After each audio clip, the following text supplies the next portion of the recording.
আবারও পিছিয়ে থেকে কামব্যাকের গল্প লিখল আর্জেন্টিনা। বিশ্বকাপের দ্বিতীয় সেমিফাইনালে ইংল্যান্ডকে 2-1 গোলে হারিয়ে টানা দ্বিতীয়বারের মতো ফাইনালে গেল তিনবারের বিশ্ব চ্যাম্পিয়ন। লা আলবিসেলেস্তেদের এই ম্যাচ রাতে জায়ান্ট স্ক্রিনে দেখানো হয় রাজধানীর পুরনো ঢাকার স্বামীবাগের ফিফা গলিতে, যেখানে আর্জেন্টিনা জয়ের পর শুরু হয় বাঁধ ভাঙা উল্লাস। ফিফা গলি ঘুরে এসে বিস্তারিত জানাচ্ছেন মিজানুর আশিক। কেসারেন শেকড় থেকে শিখরে।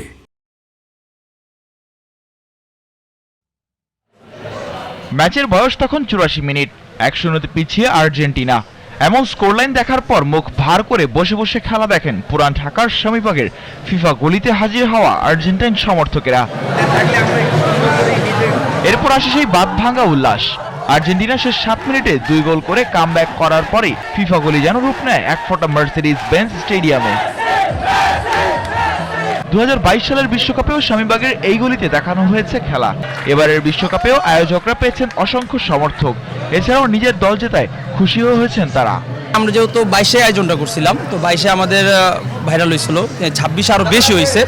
বাংলাদেশ সাংবাদিকেরা এটা এত পরিমাণে ফিফা গুলিটা ভাইরাল করছে, আপনারা দেখতে পাচ্ছেন যে বাইরে এবং আর্জেন্টিনার প্রতিনিধি দল আসছে, ব্রাজিলের সাংবাদিকও এখানে কিন্তু আমাদের ফিফা গুলিতে আসছে। ইট ওয়াজ আনএক্সপেক্টেবল, মানে এই পরিমাণে টেন্স লিটারালি সব এই জায়গায়, এন্ড দেন দিস অ্যাচিভমেন্ট। কিভাবে কামব্যাক করতে হয় পৃথিবীর 233টা রাষ্ট্র আর্জেন্টিনার থেকে শিক্ষা নেওয়া উচিত। আর্জেন্টিনার সামনে স্পেন বাধা। দে লা ফুয়েন্তের দলকে হারাতে পারলে টানা দ্বিতীয় এবং সব মিলিয়ে চতুর্থ বিশ্বকাপ জিতবে লা আলবিসেলেস্তেরা, এমনটাই মনে করেন ভক্তরা। খুব ভালো লাগলো, পারফরমেন্স অনেক সুন্দর হয়েছে। এই পারফরমেন্স আমরা প্রত্যাশা করেছিলাম।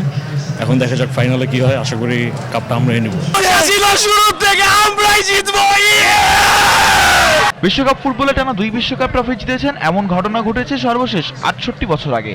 মেসির হাতে এখনো সুযোগ রয়েছে সেই 68 বছরের ইতিহাস ভেঙে নিজে ইতিহাস গড়ার। ইনশাআল্লাহ মেসির প্রতি আমাদের আস্থা আসছে, ইনশাআল্লাহ এই রেকর্ডটা ভেঙে দেখাবে এবং আর্জেন্টিনার মুখ উজ্জ্বল করবে। অবশ্যই Argentina back to back champion হবে, মেসির হাতে শিরোপাটা আবার যাবে। স্পেন কোনো খাওয়া নেই আর্জেন্টিনার কাছে। এরপর হাসি মনে উল্লাস করতে করতে বাড়ি ফেরেন আর্জেন্টাইন সমর্থকেরা। ইংল্যান্ডকে 2-1 গোলে হারিয়ে আর্জেন্টিনা তারা দ্বিতীয়বারের মতো বিশ্বকাপের ফাইনাল খেলা। এখন আর্জেন্টিনার সামনে শুধু স্পেন বাধা। মেসি কি পারবে 68 বছরের ফুটবল ইতিহাসের রেকর্ড ভাঙতে? Mizanur Ashiq, TV news, Dhaka.